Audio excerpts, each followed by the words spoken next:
Hi everyone! So in today's video I'm going to be sharing 10 mistakes I've made or people I've travelled with have made over the past few years. Some of the things you might think, well, that's common sense, or you might laugh at, but at the time it just didn't even cross my mind. It wasn't even something that I thought about. So let's get started. Number one, don't get involved in street games that are well-known scams. Obviously at the time when I got involved with it I didn't know it was a well-known scam. I was 18 and I went on my first holiday abroad with my now fiancé James.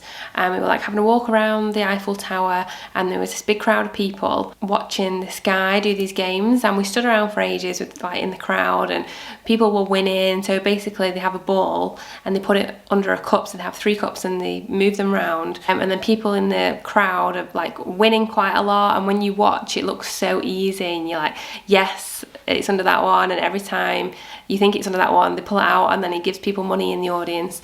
So the deal is that he doubles what you offer, so I think it starts at £50, €50, and then he will double it if you choose the right cup that the ball's under.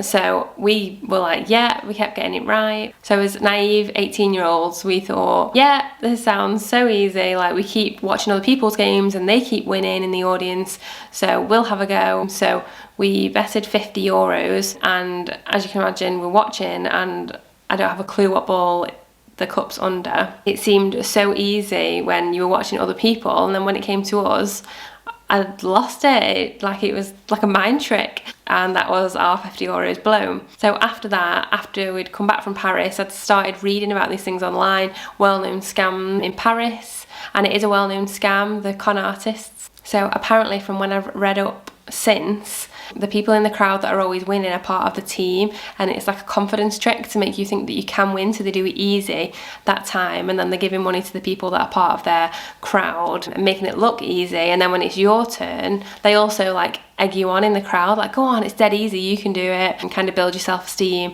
And then once you hand over your money and it's your go, the con artists are so clever at making the ball disappear, and whichever one you say it's under they will move it without you noticing or getting distracted by someone in the crowd. So basically don't play, because you're never going to win, you never win. The people that are winning in the audience are part of their gang.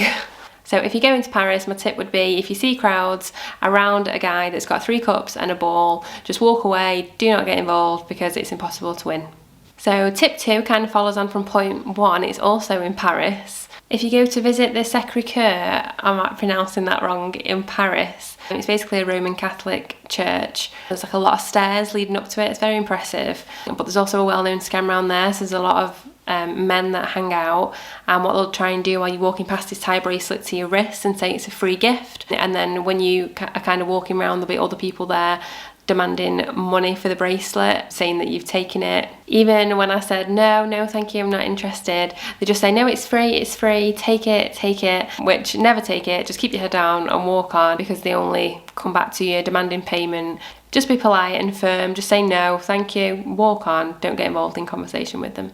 Number 3, don't stroke stray animals abroad that look really cute, or they're asleep, or you know, they might seem tame, because half the time they're not. Sometimes they can be, but they can also be full of rabies, and if they bite you or scratch you, it means you could end up going to the hospital. You might then need antibiotics or rabies shots in a foreign hospital, and you can also end up with a hefty bill. So don't be tempted to stroke the animals. Number 4, if you're only taking on hand luggage in a small case, make sure you actually check the measurements required on the airline's website. A few airlines have different measurements, and especially if you're doing, you know, like a couple of months trip, or you're traveling around Europe and you might be taking a few different airlines, a lot of airlines can have different measurements, so you just want to make sure that your hand luggage will fit on each airline's restrictions that they have. Some airlines can be quite nice and let you off, and they don't really bother if it's slightly bigger, but some can be super strict. I've seen them walking up and down looking at people's cases, and this includes your wheels as well in the measurements. And the ones that are really strict, they'll make you pay the £40-50, whatever it is, to check in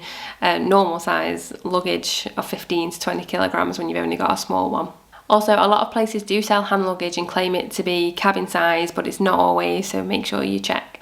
Number 5, don't forget to take your shoes off when you're entering a mosque or a temple. I got whacked on the back with a rolled up newspaper by the security man because I forgot to take my flip-flops off in Bangkok in the Grand Palace, which was my bad and a genuine mistake. I just wasn't thinking, but it's just a bit of advice so you don't have to get whacked on the back as well by a newspaper. Number 6, don't play with an iPad on the table at a restaurant because you will get charged for it. And we went to the Olive Garden on International Drive in Orlando. We love the Olive Garden. I've been before, but obviously when I've been before in the past, they didn't have these iPads. And when I went more recently, this iPad was on the table and I'm thinking, oh, what's the iPad for?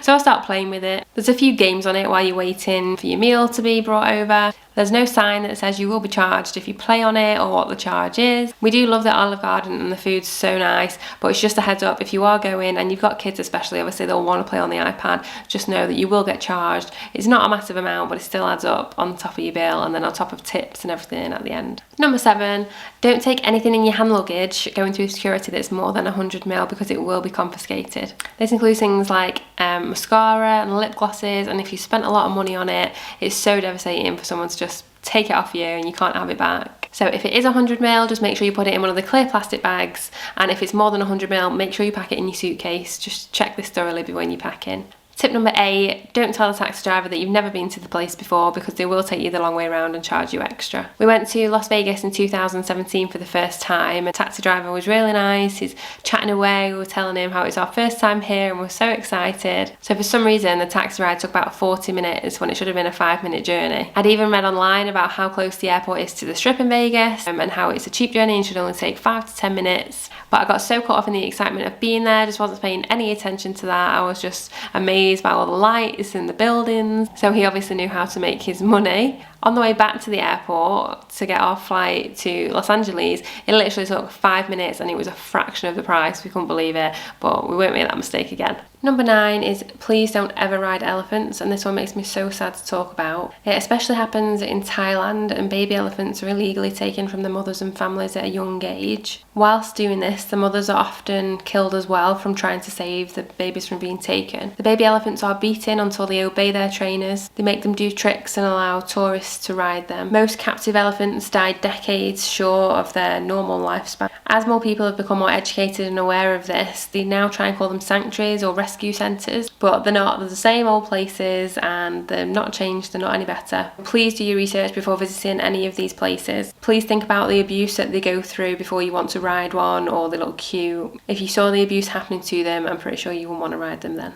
The same goes with lions or tigers in cages. They're trained through punishment and food deprivation. I'm sorry that one was a bit deep, but it makes me so sad and it had to be said. And the last one, number 10, don't get in an unauthorised taxi. Even if the queue for the taxi is massive, just wait. A few years ago, it was a long time ago now, when I was younger and we'd gone on holiday, it was our first time in New York. The queue was absolutely huge to get a taxi, and there was guys kind of coming up saying, do you need a taxi, do you need a taxi, I've got one over here. And we'd been travelling for hours and we were tired because it was through the night, and my mum and dad were like, yeah, sure. And we followed this guy to his taxi, and well, it was one of the scariest experiences of our lives. A story to tell, but I wouldn't recommend it. So if you're waiting for a taxi, just wait in the line, don't get distracted by someone saying, oh, I've got a taxi over here. Just wait in the official queue. I hope that video was useful and maybe you learned one thing from it out of the 10, or maybe you just thought it was absolutely bonkers. But thank you for watching anyway. Bye!